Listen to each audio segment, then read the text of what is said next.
बिस्मिल्लाहिर्रहमानिर्रहीम। अस्सलाम वालेकुम स्टूडेंट्स, मैं हूं वाजिद अली कंबो, आपका केमिस्ट्री टीचर।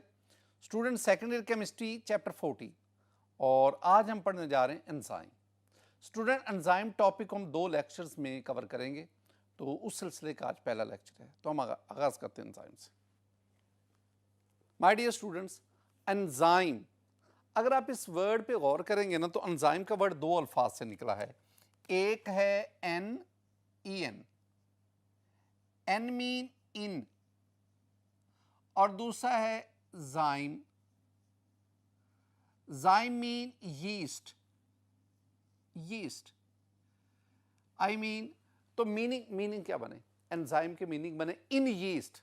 आप जानते हैं ना, yeast contains a lot of enzymes, तो उसके नाम से।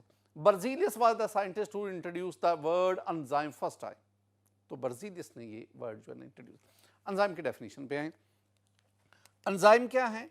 The reaction catalyst of biological system, the reaction catalyst of biological system. Biological system mean living organism के अंदर वो जो कंपाउंड्स हैं, जो केमिकल रिएक्शंस होते हैं, that is called the biological system. तो उस बायोलॉजिकल सिस्टम के यानी लिविंग ऑर्गेनिज्म के अंदर जो केमिकल रिएक्शंस हैं, उनमें बतौर catalyst produced by living cells, yani enzymes are produced by living cells and are capable of catalyzing chemical reactions are called enzyme. This one is the definition of enzyme. Simply you can say कि enzymes are the biological catalyst. enzyme क्या हैं? These are biological catalyst. I mean living organism में जो भी chemical reaction हो रहे हैं, उनमें बतौर catalyst एंजाइम होते हैं। एंजाइम वहां पे बतौर कैटलिस्ट इस्तेमाल होते हैं। माय डियर स्टूडेंट, एंजाइम के बारे में एक और बात कि एंजाइम्स आर मैक्रोमॉलिक्यूल्स। क्या हैं? मैक्रोमॉलिक्यूल्स हैं, large size molecule with molecular message ranging into millions. एक बुक में लिखा हुआ है कि इनका मोलेकुलर मैस जो है ना, वो 12,000 से 1 million, 1 million mean 10 lakh, 1 million तक होता है। ये student characteristics of enzyme. Enzyme के 2 unique peculiar properties, 2 remarkable properties जो बाकी से बिल्कुल मुख्तलिफ है, और वो क्या है? Number 1, extra ordinary specificity. Extra ordinary specificity. Each enzyme catalyse only 1 reaction. पहले हमने क्या कहा कि हर एक एंजाइम एक रिएक्शन को कहता है। हम कहते हैं ना 1 एंजाइम 1 रिएक्शन। ये हम क्या कहते हैं? हम कहते हैं 1 एंजाइम 1 रिएक्शन। तो एक एंजाइम एक ही रिएक्शन को कैटलाइज करता है। या एक बात और भी याद रखें कि एक enzyme a group of closely related reaction, यानी ऐसे रिएक्शन का ग्रुप जो बड़े करीब होंगे, यानी एक जैसे फंक्शनल ग्रुप पर मुश्तमिल। तो एक एंजाइम एक ही रिएक्शन को कैटलाइज करेगा या a group of closely related reaction इनको कैटलाइज करेगा। मसलन आपके पास एक एंजाइम लाइपेज है, लाइपेज। अब जो काम लाइपेज करता है वो अमाइलेज नहीं करता, जो अमाइलेज करता है वो जाइमेज नहीं करता। यानी हर एक एंजाइम अपना अपना प्रॉपर फंक्शन परफॉर्म करता है। माय डियर स्टूडेंट, दूसरी जो बात वो है अमेजिंग एफिशिएंसी, यानी ये रेट ऑफ रिएक्शन को बहुत ज्यादा स्पीड अप करता है। कैसे? They may speed up reactions by factor of up to 10 raised power 20, यानी किसी भी रिएक्शन के रेट को वो 10 raised power 20 टाइम्स, ये एवरेज लिखा हुआ है। कुछ ऐसे भी एंजाइम है जो इससे भी ज्यादा रेट ऑफ रिएक्शन को स्पीड अप करते हैं। My dear student, these are 2 characteristic, remarkable, extraordinary. These are 2 characteristics of enzymes. We move towards the composition of enzyme. Enzyme की composition क्या है? बुनियादी बात कि the enzymes are either protein, pure protein. हम simply कहते हैं कि enzymes are protein in nature. Generally हम बोल देते हैं कि एंजाइम जो है वो बेसिकली किससे बने हुए हैं। तो पहली बात याद रखना कि एंजाइम्स या तो प्योर प्रोटीन से बने होंगे, लेकिन student a small group of all enzyme are protein in nature except a small group of catalytic RNA molecules. ये कुछ कैटालिटिक आरएनए मॉलिक्यूल का एक ग्रुप है जो एंजाइम हैं, जो लिविंग ऑर्गेनिज्म में रिएक्शन को कैटालाइज करते हैं, but they are not the protein. तो all enzymes are protein in nature. या प्योर प्रोटीन होंगे या प्रोटीन के साथ कोई एसोसिएटेड पार्ट होगा, लेकिन कुछ ऐसे एंजाइम हैं जैसे मैंने बात की है कि वो प्रोटीन इन नेचर नहीं है, लेकिन उनकी तादाद ना होने के बराबर है. तो हम क्या कहेंगे कि enzymes are either pure protein और contain protein as an essential component. या तो एंजाइम प्योर प्रोटीन होंगे या एंजाइम प्रोटीन के साथ साथ नॉन प्रोटीन पार्ट भी रखते होंगे. मतलब मैंने आपको समझाने के लिए एंजाइम ऐसे एंजाइम जिसके साथ नॉन प्रोटीन पार्ट भी होगा, जरा उस पर आ जाए. वो जो एंजाइम जिसमें नॉन प्रोटीन पार्ट होगा उसमें जो प्रोटीन कंपोनेंट होगा उसे हम एपोएंजाइम कहेंगे. इन्हें बात को जरा गौर से सुनना है. मैं उन एंजाइम की बात कर रहा हूं जिसमें प्रोटीन के साथ साथ नॉन प्रोटियस पार्ट भी है. मैं उन एंजाइम की बात कर रहा हूं. अब उन एंजाइम में जो प्रोटीन पार्ट है, जो प्रोटीन कंपोनेंट है, दैट इज कॉल्ड एपोएंजाइम. और जो नॉन प्रोटीन कंपोनेंट है दैट इज कॉल्ड कोफैक्टर और कोएंजाइम. कोफैक्टर और कोएंजाइम, ये अल्फाज याद रखते हैं. Protein part is called apoenzyme और उस एंजाइम का जो नॉन प्रोटियस पार्ट है, नॉन प्रोटीन कंपोनेंट है, दैट इज कॉल्ड कोफैक्टर और कोएंजाइम. जैसे कि द कोफैक्टर इंक्लूड, कोफैक्टर क्या क्या हो सकते हैं? इनऑर्गेनिक आयंस, ये हमारी टेक्स्ट बुक कहती है. इनऑर्गेनिक आयंस जैसे आपके पास फेरस आयन है, जिंक आयन है, मैग्नीशियम आयन है. These are inorganic ion. They help the protein part to perform its catalytic activity.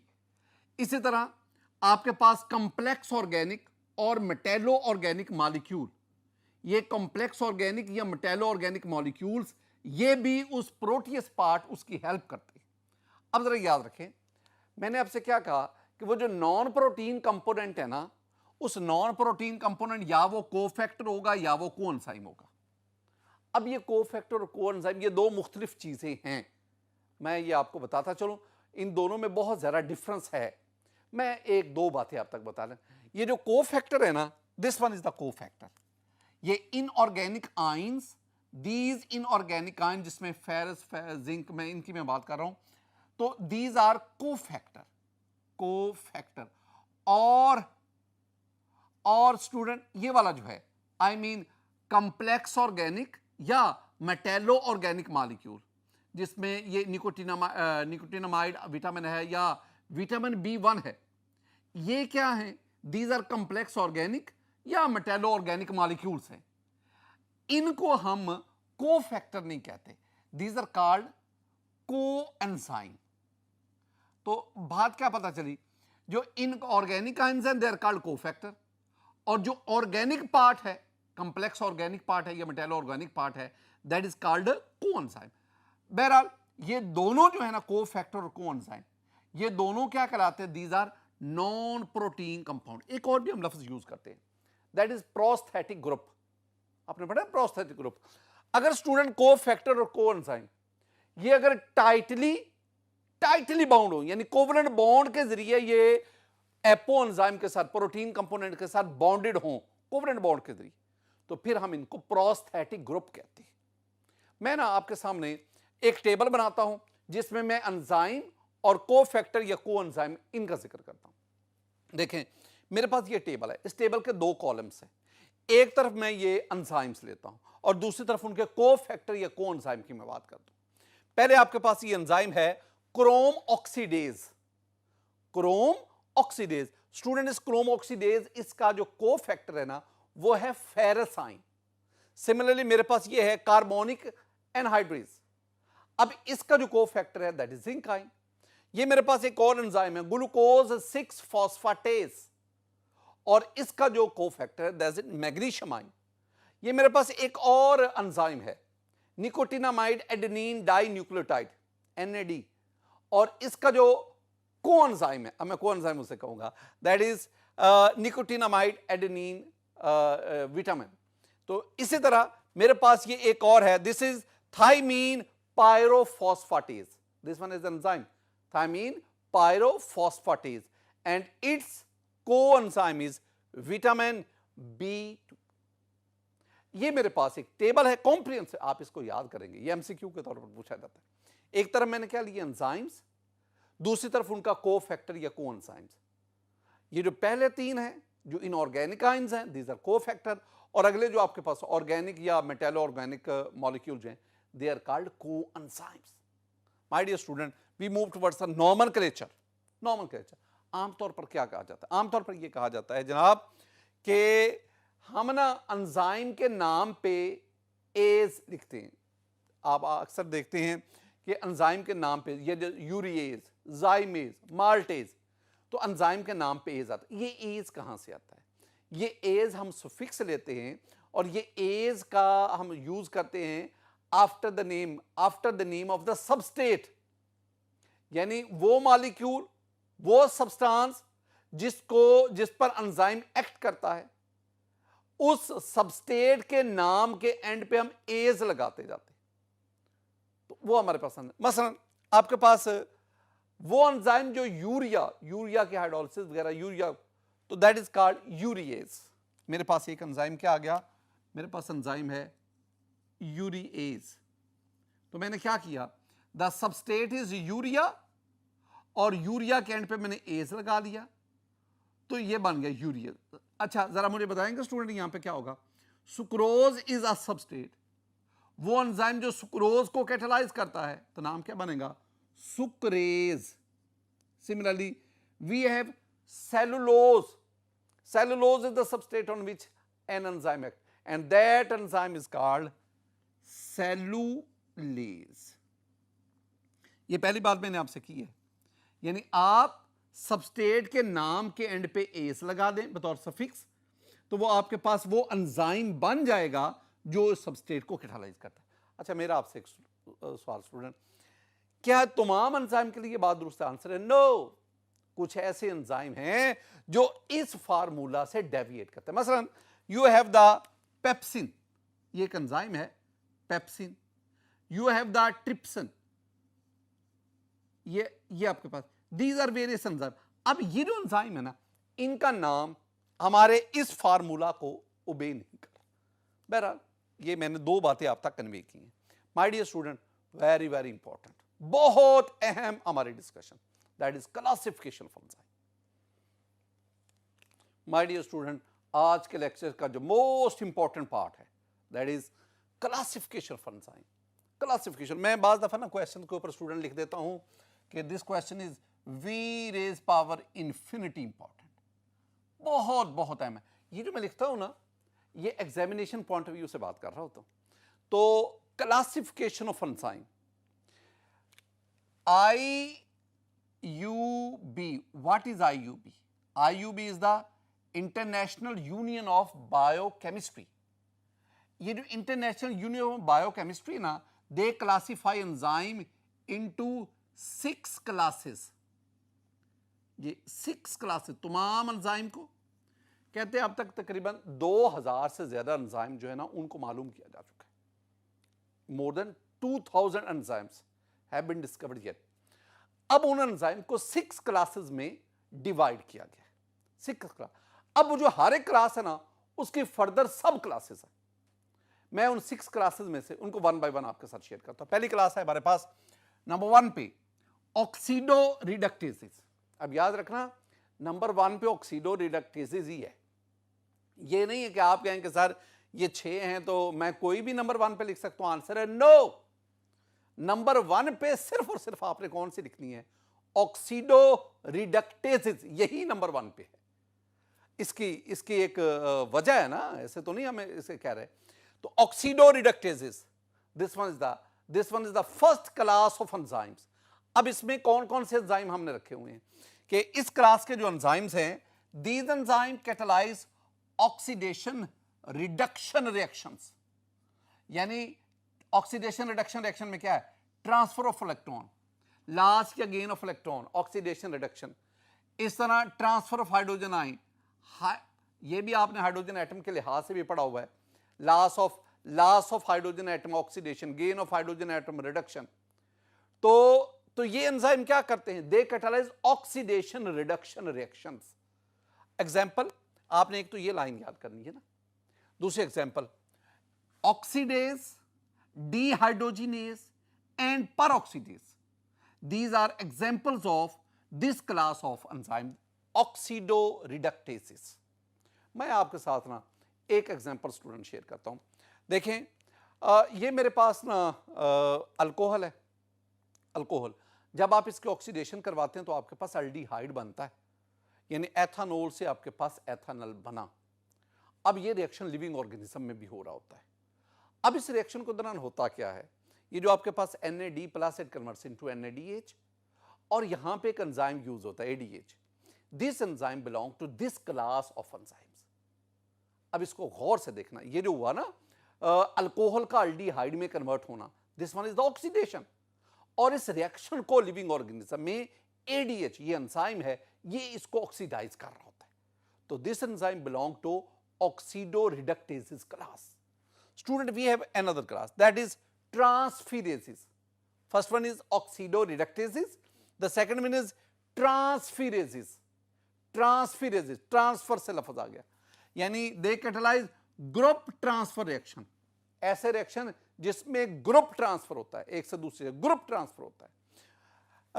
हम क्या कहेंगे कि these enzymes bring about an exchange of functional group such as phosphate या acyl between two compounds, यानी दो compound के दरमियान functional group के एक्सचेंज को कैटालाइज करते हैं।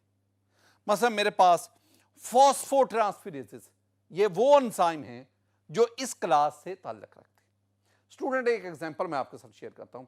एग्जांपल में हम क्या करेंगे, मेरे पास ये फ्रुक्टोज है, this one is fructose molecule.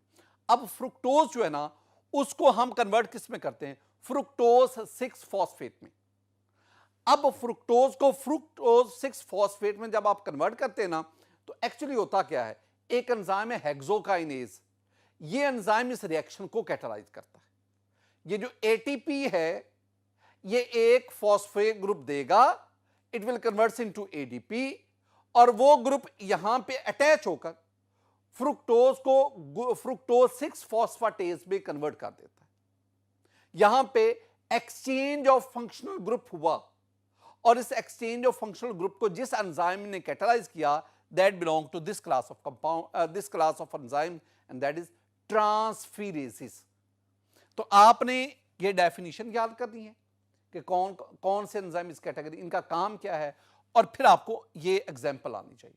सारी ये जो मैं रिएक्शन से आपको बात समझा रहा हूं ना, याद कर लो, वेल एंड गुड, ना भी हो तो कोई बात नहीं, लेकिन इतनी बातें आपको याद होनी चाहिए। तो माय डियर स्टूडेंट, ऑक्सीडोरिडक्टेसेस, ट्रांसफेरेसेस, इसके बाद अब हम तीसरी क्लास की तरफ बढ़ते हैं। माय डियर स्टूडेंट, नंबर 3 पे हम स्टडी करने जा रहे हैं, दैट इज हाइड्रोलेसिस। हाइड्रोलेसिस नाम से जाहिर है, ये तो बड़ा आसान है ना। Hydrolysis, these enzyme catalyse hydrolysis, ये हाइड्रोलिसिस को कैटालाइज करते हैं। हाइड्रोलिसिस, एक और भी बात याद रखना, वो ये है कि these enzyme catalyse transfer of functional group to water. Transfer of functional group to water, तो transfer of functional group to water, that is in some other way, that is called the hydrolysis. तो ऐसे enzyme जो hydrolysis reaction को catalyse करते हैं, उनको हम इस क्लास में हाइड्रोलिसिस में रखते हैं। मेरे पास एग्जांपल है प्रोटीएसेस, यानी they include the proteases and these are called proteolytic enzymes. मैं एक आपके साथ एग्जांपल, ये एग्जांपल कई दफा पहले भी हम पढ़ चुके हैं। स्टूडेंट जरा देखें, this one is glyceraldehyde, I mean this one is fetid oil, glyceraldehyde. जब आप इसकी हाइड्रोलिसिस करवाते हैं इन the presence of an enzyme, हमारे पास दो चीजें बनी, हमारे पास ग्लिसरॉल बना, हमारे पास फैटी एसिड बना। ये जो रिएक्शन है ना, it takes place in our digestive tract, और वहां पे एक एंजाइम है जो इसको कैटालाइज करता है, दैट इज लाइपेज। हमने पढ़ा हुआ पीछे वो लिपिड्स के टॉपिक में हमने पढ़ा था। ये हमने दो तरह की हाइड्रोलिसिस पढ़ी थी, hydrolysis bye enzyme, hydrolysis in the presence of alkali, जिसे हमने स्पोनिफिकेशन कहा था। लेकिन यहां मैं बात कर रहा हूं hydrolysis of glyceride in the presence of enzyme, that enzyme is lipase. And this enzyme is present in the digestive tract of human beings. और ये एंजाइम क्या करता है? It catalyse the hydrolysis of triglyceride into glycerol and fatty acid. तो this lipase it include in a class of enzyme that is hydrolysis. We have another enzyme, we have another class of enzyme that is lyases. My dear student, what is lyases? क्या है इसमें? These enzyme catalyze the addition of, ये याद रखना, catalyze the addition of ammonia, water or carbon dioxide to double bond.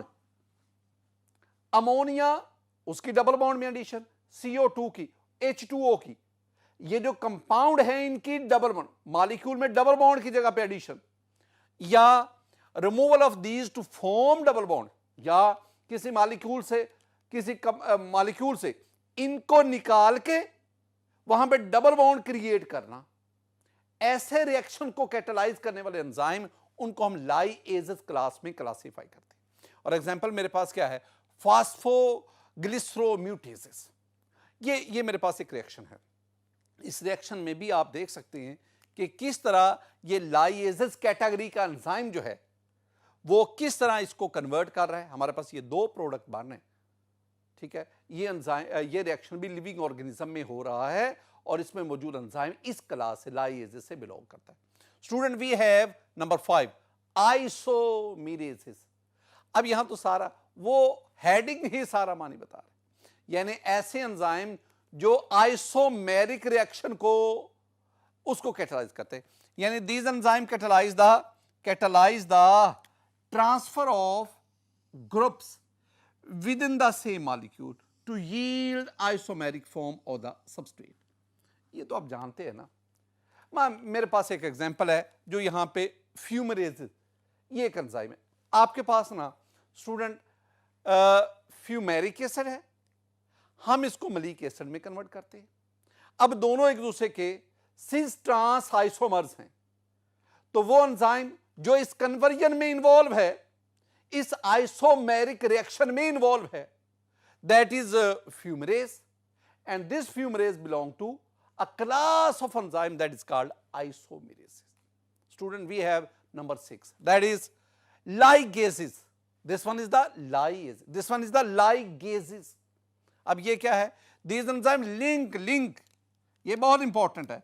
These enzyme link two molecules together, दो molecule को इकट्ठा करता है through the breaking of high energy bond. High energy bond तोड़ के मॉलिक्यूल को इकट्ठा करता है। और इसमें कैटेगरी भी क्या है हमारे पास? We have acetyl SCOH, we have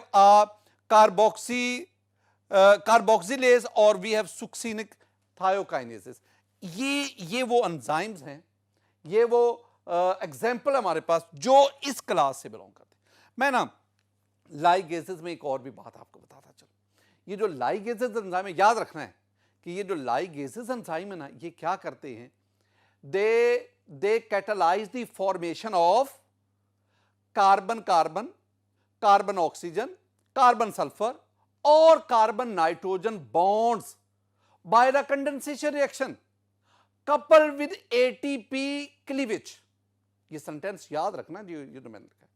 यानी ना ये carbon bond, carbon oxygen, carbon nitrogen, carbon sulphur, इन बॉन्ड की फॉर्मेशन कंडेंसेशन रिएक्शन के दौरान उसको ये, और इस दौरान ATP ब्रेकेज वो भी इन्वॉल्व है, दैट प्रोवाइड द एनर्जी। तो उस दौरान ये इन्वॉल्व होता है। मसलन मेरे पास एक एग्जांपल है स्टूडेंट, आपके पास ये कंपाउंड है बाइकार्बोनेट प्लस पाइरुवेट। अब ये दोनों आपस में रिएक्शन करते हैं and we have oxaloacetate. अब इस दौरान जो एंजाइम यूज हो रहा है दैट इज पाइरुवेट कार्बोक्सिलेट। अब ये जो पाइरुवेट कार्बोक्सिलेट है, ये वो एंजाइम है जो इस क्लास यानी लाइगेसेस से बिलोंग करता है। माय डियर स्टूडेंट, मैं दोबारा आपको बताता चलूं, आपको जो ये एंजाइम के जो 6 क्लासेस हैं, इनको इसी तरतीब से, यानी लाइगेसेस नंबर 6 पे है, नंबर 5 पे नहीं है, नंबर 4 पे नहीं है। ये याद रखना है। तो अब आप कहेंगे जी क्यों ऐसा नहीं है? एक्चुअली ना जो नया सिस्टम आया है उसमें एंजाइम को 4 डिजिट जो है ना वो नाम दिया जाता है। तो उसको कैटेगराइज किया जाता है। जैसे आपके पास एक एंजाइम, उसका नाम होगा जी 3.1.4.2, ये नाम दिया। इसमें जो नंबर पहले पे ना 3 रिप्रेजेंट करता है क्लास ऑफ एंजाइम, और 3 से मेरी मुराद क्या होगी, हाइड्रोलिसिस। और ये जो 7 अगला डिजिट आ गया ना, ये बताता है उसकी सब क्लास। और बाकी जो 2 आपके पास डिजिट है लास्ट वाले, वो उनके नेचर ऑफ रिएक्शन के बारे में हमें बता रहे, कौन सा ग्रुप किस में जा रहा है। तो आपने ये ज़हन में रखना है कि आपने ये जो क्लासेस ऑफ एंजाइम है ना, 6 की 6 याद करनी है। हर क्लास का नाम क्या है, नंबरिंग सेम रखनी चाहिए। इवन कि आप इसको, वो 3 है ना, तो हम रोमन में आई 3 दफा लिख देते हैं, वो भी नहीं लिखना, इस तरह 3 लिखना है। और ये नंबर 4 पे लाइएजिस, नंबर 5 पे आइसोमरेसिस, और नंबर 6 पे लाइगेसिस। माय डियर स्टूडेंट, आज के सिलेक्शन में हमने एंजाइम, उसकी डेफिनेशन, उसकी करैक्टरिस्टिक्स, फिर हमने क्लासिफिकेशन एंजाइम, जिस पे हमने ज़्यादा फोकस किया। मेरी दुआ है कि अल्लाह ताला आप पर अपना फजल फरमाए, अल्लाह ताला आप पर अपना करम फरमाए। अस्सलामु अलैकुम व रहमतुल्लाह।